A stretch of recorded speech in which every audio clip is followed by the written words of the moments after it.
रायपुर में कमिश्नरेट प्रणाली लागू होने के बाद में अब जो रायपुर की जो पुलिस है वो लगातार एक्शन मोड में है और इसके बाद ताबड़तोड़ कार्रवाई कर रही है और अपराध को नियंत्रित करने का प्रयास कर रही है। और इसी मामले में रायपुर में कई ऐसे हमने मामले देखे, चाहे हम नार्कोटिक्स की बात कर लें, चाहे हम साइबर की बात कर लें, तमाम जो अपराध हैं जो कहीं ना कहीं समाज को गलत दिशा में लेके जा रहे हैं, उन्हें रोकने का प्रयास किया जा रहा है। और आज हम यहाँ पर बैठे हुए हैं, आज हमारे साथ में नॉर्थ जोन के एडिशनल डीसीपी आकाश मरकाम जी, हम उनसे सीधे बात करेंगे। आकाश जी, लगातार जो है कमिश्नरेट प्रणाली लागू होने के बाद में आप लोग एक्शन मोड में हैं, किस प्रकार की कमिश्नर प्रणाली लागू होने के बाद में कौन कौन से ऐसे बड़े जो काम है जो पहले नहीं हुए तो अब किए जा रहे हैं? कमिश्नर प्रणाली लागू होने के बाद लगातार जो रायपुर पुलिस है, रायपुर पुलिस के द्वारा लगातार कार्रवाई की जा रही है, चाहे एनडीपीएस की कार्रवाई हो, चाहे जो अवैध शराब हो। और विगत दिनों हमारे द्वारा खमतराई पुलिस के माध्यम से जो विस्फोटक पदार्थ अधिनियम है उसके तहत एक आरोपी है, उसको भी पकड़ने में सफलता मिली है।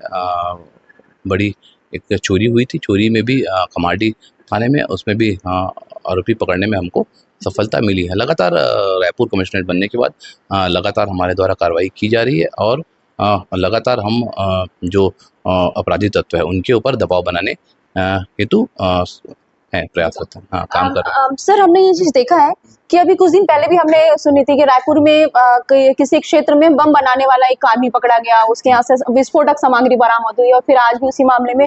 तो एक्चुअल में चीजें सर, ये वास्तव में क्या चीज होती है? क्या ये किसी साजिश या षड्यंत्र के तहत करते हैं या फिर ऐसे एक शौकिया तौर पे लोग करते हैं ना कि हमें विस्फोटक सामग्री बनानी है? तो ये वाला मामला किस प्रकार का था? ये जो मामला था, ये पूरा मामला 7 तारीख का है। 7 तारीख को एक सूचना मिली थी कि प्रगति चौक जो बीर गांव है, वहाँ पुष्पा साहू मितानिन का कार्य करती है।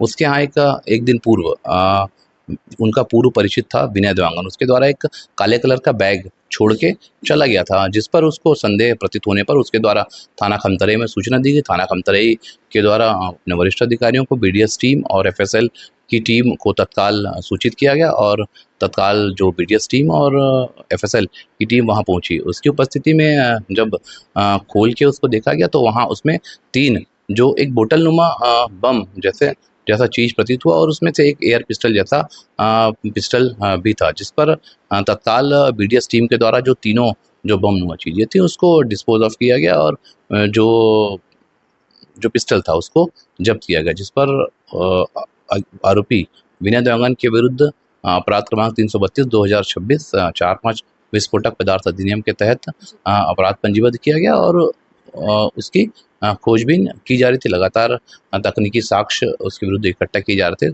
ताकि उसको तत्काल पकड़ा जा सके, जिस पर कल दिनांक को सूचना मिली कि चंदखुरी के पास उसका लोकेशन मिला, जिस पर तत्काल जो खमतराई की पुलिस थी वो सक्रिय हुई। उसने आसपास नाकेबंदी, घेराबंदी किया और जो आरोपी था, आरोपी विनय देवांगन को वहाँ पकड़ने में खमतराई पुलिस को सफलता मिली। इस पूरे प्रकरण में उसके द्वारा पूछताछ करने पर उसके द्वारा बताया गया कि वो स्वयं को सेल्फ इंजर्ड करने के लिए ही उसने ये चीज़ें बनाई थी। उसके द्वारा जो लो एक्सप्लोसिव जो फटाका होता है, फटाके का जो बारूद होता है उसका इस्तेमाल करके उसने ये चीज़ें बनाई थी। पूर्व में वो मिस्त्री का काम भी करता था, उसके द्वारा स्वयं को इंजर्ड करने के लिए ही वो ये चीज़ें बनाया गया था। जी। अच्छा सर, एक चीज हमने और देखा है कि लगातार जब हम देखते हैं, जब कहीं शादी का माहौल होता है या फिर जब से कोई खुशी का माहौल होता है तो लोग हर्ष फायरिंग करते हैं, वो एक अपराध के उस पे रूप में आता है। ऐसे लोगों को सर आप हमारे इस इंटरव्यू के माध्यम से आप क्या संदेश दें? क्योंकि लोगों को ये लगता है कि हमारी खुशी जाहिर करने का तरीका है हर्ष फायरिंग करना, तो क्या ये अपराध की श्रेणी में आता है? हाँ, इस तरह की जो चीज़ें हैं वो चीज़ें अपराध की श्रेणी में आती हैं और इस तरह की चीज़ें अगर होंगी तो बिल्कुल हमारे द्वारा उसके ऊपर कार्रवाई की जाएगी। जी। तो हमारी चर्चा हो रही है नॉर्थ जोन के एडिशनल डीसीपी आकाश मरकाम जी से, जिन्होंने बताया है कि रायपुर में कमिश्नरेट प्रणाली लागू होने के बाद में लगातार जो एक्शन लिए जा रहे हैं और अपराधों पर नियंत्रण करने का प्रयास किया जा रहा है। लेकिन फिलहाल अब देखना होगा कि आखिर इसका कितना कुछ असर हमारे रायपुर शहर पर पड़ता है, ये देखने वाली बात होगी। लेकिन रायपुर पुलिस लगातार एक्शन मोड पर है और ताबड़तोड़ कार्यवाही कर रही है। इस खास सहयोग के लिए सहयोगी अक्रम के साथ अंबिका मिश्रा, RK News 24 रायपुर।